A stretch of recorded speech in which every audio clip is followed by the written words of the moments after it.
Today I'm going to be looking at a product, Sphagnum Moss. Today I'm going to be looking at this product, Sphagnum Moss by Zumed. I'm sure you've heard of Sphagnum Moss before. It's really easy to say.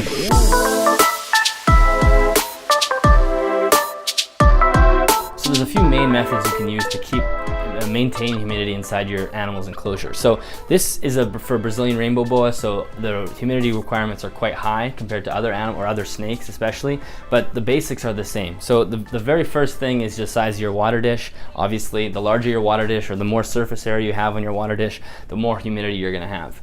The second thing you want to balance is your ventilation.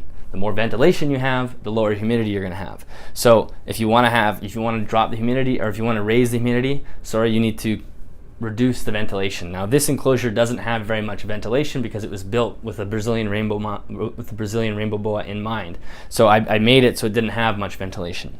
The other tact you can use to maintain your humidity is your substrate, and I've covered this before in my substrate video. So using substrates like cypress mulch or eco earth are going to help you maintain more humidity inside the enclosure.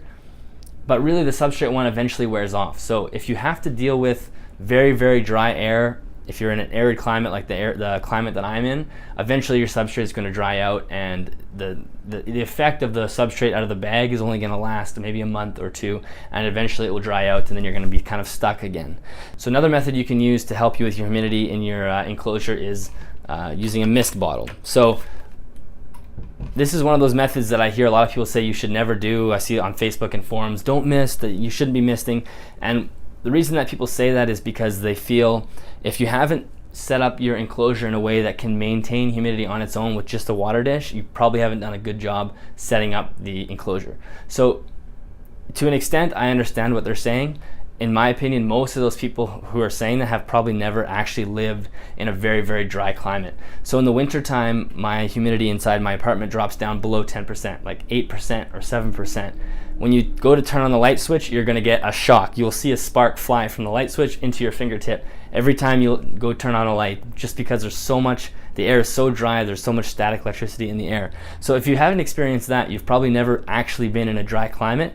So because of that, I think misting, if you live in a very dry climate, misting is an okay method to kind of get you through those very dry months. But those people that say you shouldn't mist do have another point, and what their point is, make sure you're not over soaking the substrate and leaving sitting water. You don't want that. That's going to be a breeding ground for bacteria.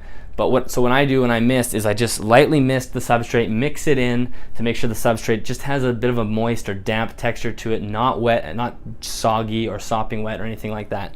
And that will help maintain moisture, especially if you keep it on the warm side of your enclosure. That moisture will slowly kind of evaporate into the air. Having said that, I'm still kind of struggling with humidity, and I don't like to overuse the misting method. I think it does have its place, especially if you live in a dry climate, like I said, but I'd like to try something else. So that's where the Sphagnum Moss is going to come in, and hopefully we can use this to kind of combat some of the dryness that I'm experiencing. So I almost forgot about my other main source of humidity in my reptile room. So this is a humidifier, which I basically run 24/7, especially in the winter, the fall, and the spring. So I almost forgot about my other main source of humidity in my reptile room, and this is a humidifier. It basically runs 24/7, especially in the winter, the spring, and the fall. Like I said, in the winter time, my air relative humidity is extremely low, below 10%. Now the flip side of that is in the summertime, I live in a very humid climate. The summertime is very humid where I live.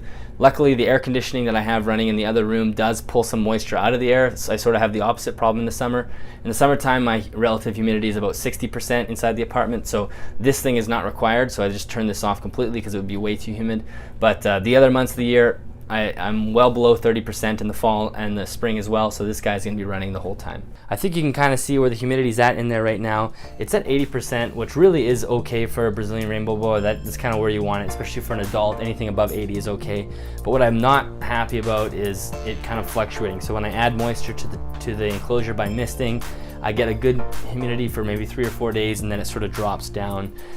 So it's going up and down, and I'd like to keep it a more consistent humidity, so that's what I'm hoping the Sphagnum Moss does. So the instructions seem to be fairly straightforward with the Sphagnum Moss. Basically, you just throw it inside a bucket of water, let it absorb the water, and then wring it out afterwards. I'm not really going to put it around a water dish or anything like that, but basically once it's absorbed the water, we should be good. So I have a feeling this is going to make a bit of a mess, but whatever, I'll vacuum it up. So this is what it looks like. Yeah, it's making a mess, that's good. And the cool thing about sphagnum moss is it can actually be reused. So it says you can let it, once it gets soiled, you can actually soak it in water again, wring it out and clean it, and then you're good to go again. So that's interesting. It smells like the forest, so that's ideal.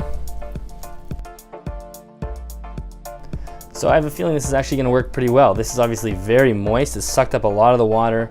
Obviously it just sort of looks like moss. It smells good. We're going to throw it in. So I'm going to keep most of it on the warm side of the enclosure because that's where it's going to be the most effective. As the warmth from the heat pad underneath heats up the moss, it'll add moisture to the air.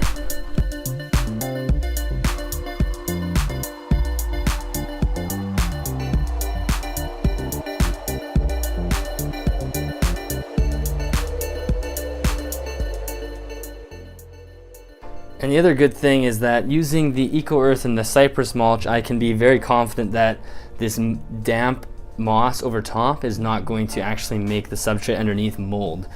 Pretty much guaranteed to not happen.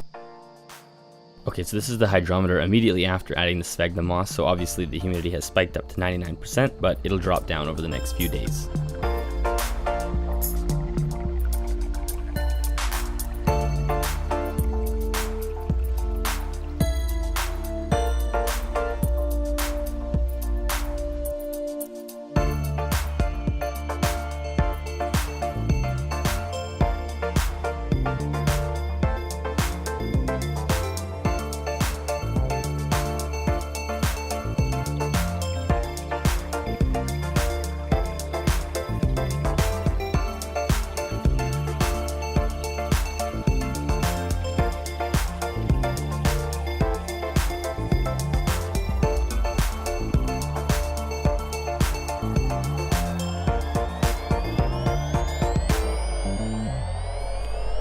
So here's a look at the hydrometer basically 10 days after I originally put the sphagnum moss into this enclosure.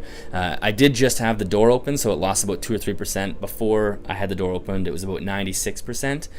The humidity has basically not budged. I am really impressed actually with how well, even when I touch the sphagnum moss, it doesn't actually feel that wet. It's only kind of damp, but it is really adding a lot of moisture to the enclosure, and it's consistent moisture. It didn't plummet right away. It's been between 90 and 99% basically, depending on the humidity of the room, the whole time. Now 99% is maybe too high for an animal that you own, but you probably have more ventilation than I have. For a Brazilian rainbow boa, 99 is definitely okay, especially because it's not sopping wet or anything. I'm guessing the humidity is going to stay for another week or two, but I'll update in maybe another week and see where we are. So now it's been 2 weeks since I've added the moss into the enclosure, and the humidity is still at 92%. So I'm very impressed with this, with the product. It's doing a really good job maintaining humidity. Now the 92% is a little bit false this morning because it actually got a little bit cooler last night outside, and my reptile room dropped down to like 69 degrees, so it got pretty cold in the room, and the inside of the enclosure has dropped, so the cold side's actually only at 71 and the warm side's at 81, so it's a little bit colder.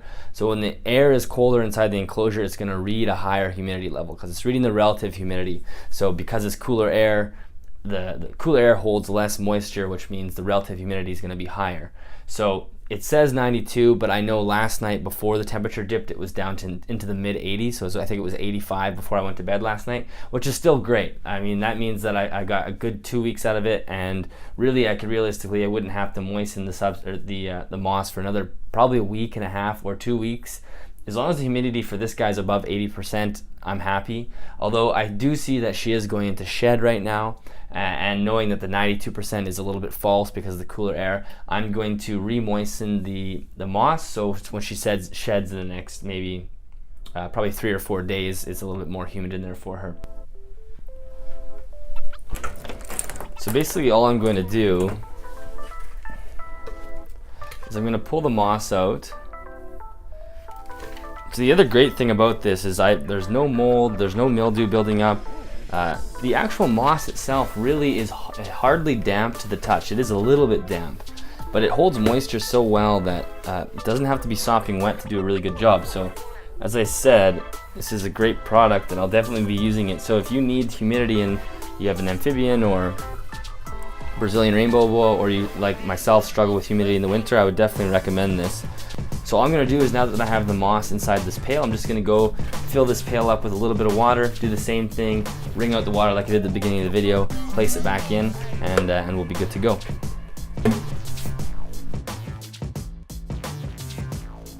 Let me know in the comments if there are any other tactics that you use to increase the humidity inside your reptiles' enclosures. Do you use sphagnum moss, and if you do, what do you think about it? As always, thank you very much for watching the video. If you are interested in helping support and conserve the rainforest, definitely check the link below and buy yourself a shirt. We can all play our part. Bye for now.